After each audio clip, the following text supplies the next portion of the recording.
So I'll sort of set the stage here, and I'll touch on some of the things that the other panelists will talk about in more detail.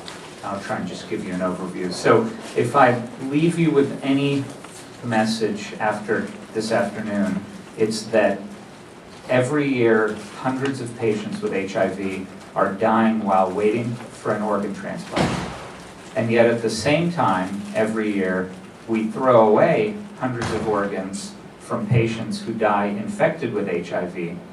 Those organs could be used to save the lives of the HIV patients who are dying on the waiting list, were it not for what is at this point an outdated law that started in the 1980s, called the National Organ Transplant Act, or NOTA. So the history on NOTA is somewhat interesting. NOTA started in the 1980s at a time where it was time to organize transplantation sort of at a congressional level. NOTA established the Organ Procurement and Transplantation Network, the OPTN. We have somebody from UNOS here who is, UNOS holds the OPTN contract. This is the sort of HRSA, HHS moderated oversight of transplantation in the country. So NOTA did a very good thing for transplant, which is to establish the OPTN and all of the oversight.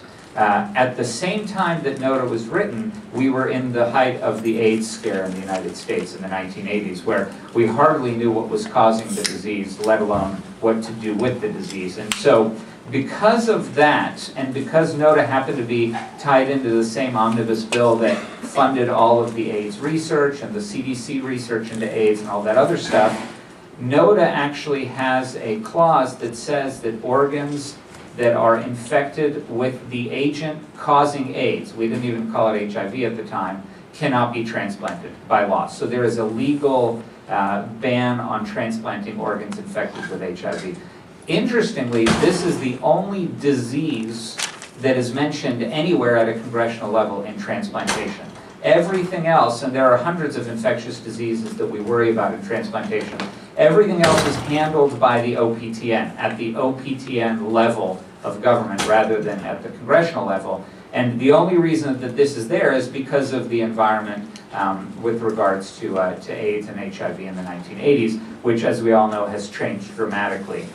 You'll hear a little bit more detail on how HIV care has changed, but suffice it to say that we've gone from something that completely scared everybody in the room to something that now we can actually get people transplanted who have this disease. So most people with HIV do not die from AIDS. They don't die from their HIV, they die from other things like kidney failure, liver failure, etc. And we're actually now transplanting patients with HIV.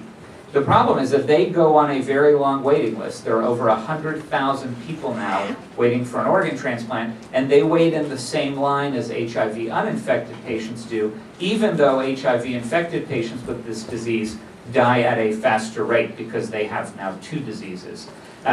We can get them transplanted with uninfected organs, like everybody else is waiting for, but we can also potentially get them transplanted with organs that are also infected with HIV. And so now you're taking an organ from an HIV-positive donor and putting it into an HIV-positive recipient. Now there are some medical issues to be worked out there before that becomes perfect. Now it's not quite as easy as it sounds, but these medical issues will never be better understood because we will never be able to learn how to do this, because right now there is a law that forbids doing this. And so our main goal is to sort of move the care of HIV transplanted patients to 2012, which is to get them transplanted and to get them transplanted with the potential of having HIV-infected organs. In the 1980s, the law made sense. Today, we've moved so much far past that the law makes no sense anymore. Yeah, I'll just wrap up with just a couple of numbers to frame this. So we have estimated that every year there are probably on the order of about 500 deceased donors that are infected with HIV that would be potential great donors for HIV-infected patients on the waiting list. So about 500. And every time, this is the the era of the healthcare debate and of healthcare savings. And every time we transplant somebody, it's estimated that we save Medicare around $500,000. And so this is sort of a win-win thing. We save lives, we get people off of the waiting list, and we actually save money by transplanting patients. And that may sound a little bit surprising because you think a transplant costs money, but the alternatives to a transplant cost much, much more money. So I'll sort of wrap it up at that.